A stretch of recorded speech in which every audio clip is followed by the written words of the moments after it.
በስመ አብ ወወልድ ወመንፈስ ቅዱስ አሐዱ አምላክ አሜን። ልጆች እንደምን ሰነበታችሁ? ደህና ናችሁ? አሜን። ይህችን ጊዜ ለሰጠን ቸር መሐሪና ሩህሩህ አባታችንና አምላካችን ቅዱስና ሕያው እግዚአብሔር ምስጋና ይድረሰው። ባለፈው በክፍል 79 መንፈሳዊ ታሪካችን መጽሐፈ መሳፍንት ምዕራፍ 15 ላይ የሶምሶን ሚስት ለሌላ በመዳሯ ሶምሶን እጅግ ተቆጥቶ 300 ቀበሮችን በመያዝ ሁለት አድርጎ ጭራቸው ላይ ችቦ በማሰር እሳት ለኩሶ የፍልስጤማውያንን እህል ማቃጠሉን፣ ፍልስጤማውያንም ይህንን ያደረገው እርሱ መሆኑን ባወቁ ጊዜ ሚስቲቱንና አባቷን በእሳት ማቃጠላቸውን፣ በዚህም ሶምሶን እጅግ በመቆጣት ከ1000 በላይ ፍልስጤማውያንን ማጥፋቱንና ለ20 ዓመታት በእስራኤል ላይ መፍረዱን ተመልክተን ነበር። በዛሬው መርሃ ግብራችን ደግሞ ቀጣዩን ክፍል የምናቀርብላችሁ ይሆናል። አምላካችን ቅዱስና ሕያው እግዚአብሔር ያስተምረን። በስመ አብ ወወልድ ወመንፈስ ቅዱስ አሐዱ አምላክ አሜን። አሳዛኙ የሶምሶን ውድቀት። መጽሐፈ መሳፍንት ምዕራፍ 16። ሶምሶንም ወደ ጋዛ ሄደ። በዚያም አንዲት ሴት አይቶ ወደ እርሷ ገባ። የጋዛ ሰዎችም ሶምሶን ወደ ከተማ ውስጥ እንደገባ ሰሙ። ከበቡትም። ሌሊቱን ሁሉ በከተማይቱ በር ሸመቁ። ማለዳም እንገድለዋለን ብለው ሌሊቱን ሁሉ በዝምታ ተቀመጡ። ሶምሶንም እስከ እኩለ ሌሊት ተኛ። እኩለ ሌሊትም በሆነ ጊዜ ተነስቶ የከተማይቱን ቅጥር በር መዝጊያ ያዘ። ከሁለቱ መቃኖች ከመወርወሪያው ጋር ነቀለው፣ በትከሻው ላይም አደረገ። በኬብሮንም ፊት ወዳለው ተራራ ራስ ላይ ተሸክሞት ወጣ፣ በዚያም ጣለው። ልጆች፣ የከተማ ቅጥር በር ማለት የቤት በር እንዳይመስላችሁ። እጅግ ከባድና ብዙ ሰዎች ከጋማ ከብት ጋር ተጋግዘው የሚያነሱት ታላቅ ሸክም ያለው በር ነው። ሶምሶን ግን ብቻውን ያለ መዶሻ በእጁ ነቅሎ ከተራራ ላይ ወርውሮ ጣለው በእግዚአብሔር ኃይል። ከዚህም በኋላ ሶምሶን በሶሬቅ ሸለቆ የነበረች ደሊላ የተባለች አንዲት ሴትን ወደደ።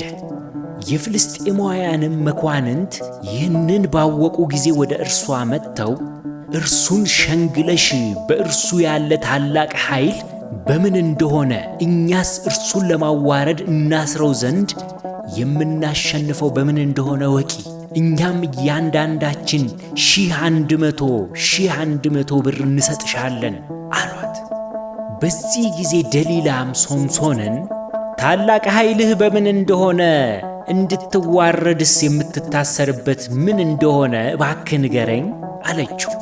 ሶምሶንም በ7 ባልደረቀ በእርጥብ ጠፍር ቢያስሩኝ እደክማለሁ፣ እንደ ሌላ ሰውም ሆናለሁ አላት። የፍልስጤማውያንም መኳንንት 7 ያልደረቀ እርጥብ ጠፍር አመጡላት፣ በእርሱም አሰረችው። በጓዳዋም ውስጥ ሰዎች ተደብቀው ነበረ።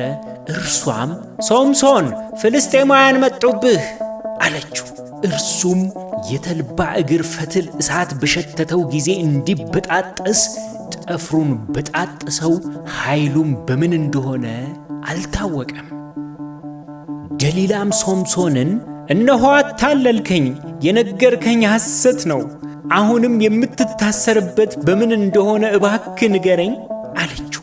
እርሱም ሥራ ባልተሠራበት በአዲስ ገመድ ቢያስሩኝ እደክማለሁ፣ እንደ ሌላ ሰውም እሆናለሁ አላት። ደሊላም አዲስ ገመድ ወስዳ በእርሱ አሰረችው። በጓዳዋም የተደበቁ ሰዎች ተቀምጠው ነበረ። እርሷም ሶምሶን ፍልስጤማውያን መጡብህ አለችው። ገመዱንም ከክንዱ እንደ ፈትል በጣጠሰው። ደሊላም ሶምሶንን እስካሁን ድረስ አታለልከኝ፣ የነገርከኝ ሐሰት ነው፣ የምትታሰርበት ምን እንደሆነ ንገረኝ አለችው።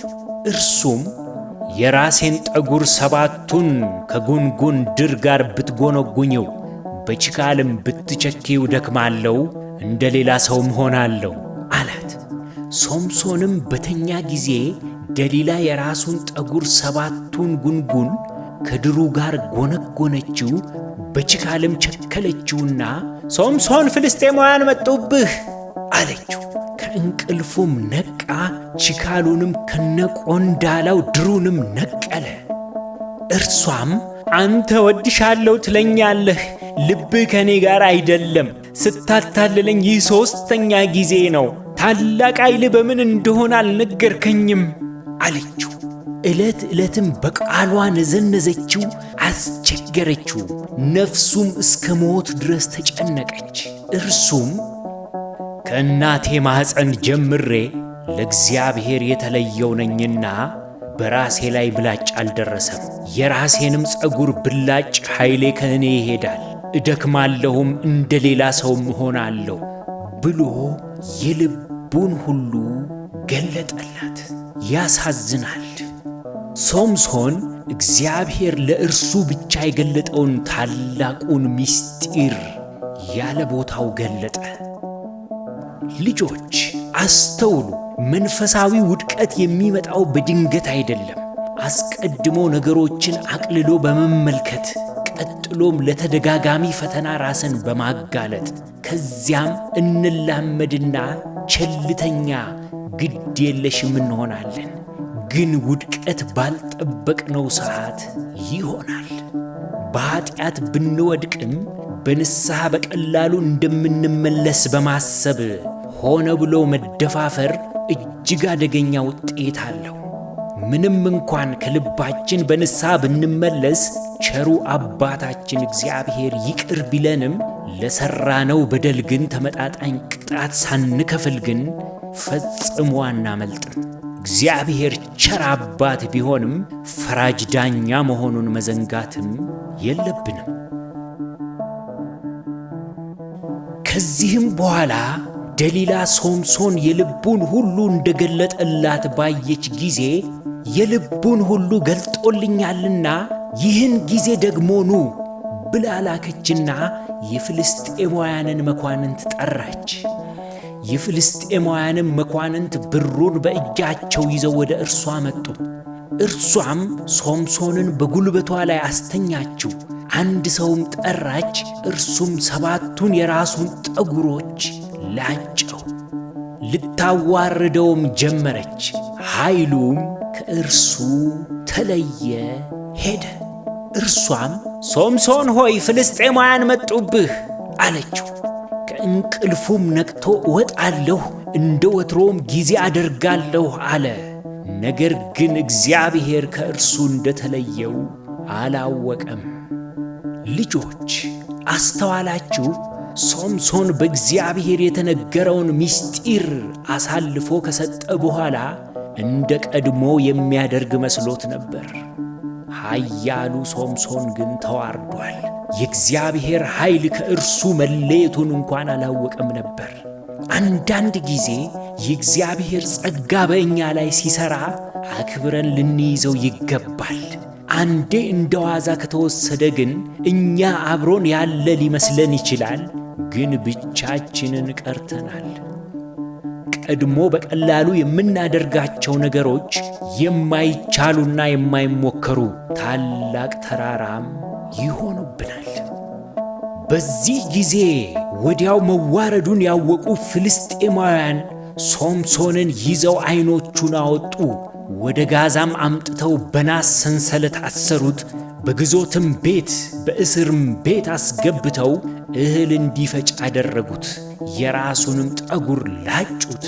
የፍልስጤማውያንም መኳንንት አምላካችን ጠላታችንን ሶምሶንን በእጃችን አሳልፎ ሰጠን፣ እያሉ ለአምላካቸው ለዳጎን ታላቅ መሥዋዕት ይሰዉ ዘንድም ደስ ይላቸው ዘንድም ተሰበሰቡ። ሕዝቡም ሁሉ ባዩት ጊዜ ምድራችንን ያጠፋውን ከእኛም ብዙ ሰው የገደለውን ጠላታችንን አምላካችን በእጃችን አሳልፎ ሰጠን እያሉ አምላካቸው ዳጎንን አመሰገኑ። ያላወቁት ነገር ግን ቀስ በቀስ የሶምሶን ፀጉር ከላጩት በኋላ ያድግ ጀመር። ከዕለታት በአንዲቱ ቀንም ፍልስጤማውያን በጣዖታቸው ቤተ መቅደስ ሳሉ ልባቸውንም ደስ ባለው ጊዜ በፊታችን እንዲጫወት ሶምሶንን ጥሩት አሉ። ሶምሶንንም ከግዞት ቤት ጠሩት። በፊታቸውም ተጫወተ፣ ተዘባበቱበት፣ ቀለዱበትም። በምሰሶና በምሰሶ መካከልም አቆሙት።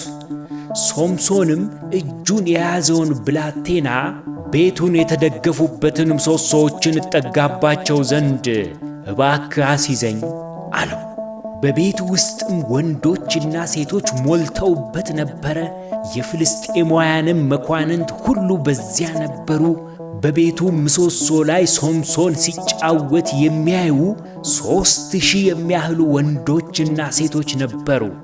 ሶምሶንም ስለ ሁለቱ ዓይኖቼ ፍልስጤማውያንን አሁን እንድበቀል እግዚአብሔር አምላኬ ሆይ እባክህ አስበኝ፣ አምላኮ ይህንን አንድ ጊዜ ብቻ እባክህ አበርታኝ ብሎ እግዚአብሔርን ጠራ። ሶምሶንም ቤቱ ተደግፎባቸው የነበሩትን ሁለቱን መካከለኛ ምሰሶዎች ያዘ። አንዱን በቀኝ እጁ አንዱን በግራው እጁ ይዞ ተጠጋባቸው። ሶምሶንም ከፍልስጤማውያን ጋር ልሙት አለ። ተጎንብሶም ምሰሶዎቹን በሙሉ ኃይሉ ገፋ። ቤቱም በውስጡ በነበሩት በመኳንንቱ በሕዝቡም ሁሉ ላይ ወደቀ። ሶምሶንም በሞቱ የገደላቸው ሙታን በሕይወት ሳለ ከገደላቸው እጅግ በዙ። በወንድሞቹም በአባቱም ቤተሰቦች ሁሉ ወደ ሶምሶን ወረዱ፣ ይዘውም አመጡት።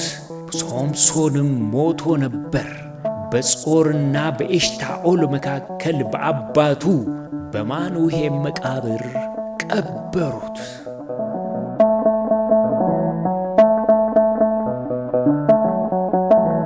ልጆች፣ እጅግ የሚያሳዝን ታሪክ ነው አይደል? አዎን፣ የኃያሉ ሶምሶን ፍጻሜ እጅግ ያሳዝናል። ያልሆነ ቦታ መዋል ፍጻሜው ውድቀት ነው። እስኪ አሁን ደግሞ ከትምህርታችን መካከል የመወያያ ጥያቄዎችን እናቀርብላችሁ። ወላጆችም እባካችሁ ለልጆቹ ጥያቄዎቹን በማብራራት እርዷቸው። የመጀመሪያው ጥያቄ፣ ሶምሶንን ያሳተችው ፍልስጤማዊት ሴት ማን ትባላለች? ሶምሶን ምስጢሩን እንዲያወጣ ይህንን ያክል ስትጨቀጭቀው ለምን ከዚች አደገኛ ሴት አራቀም?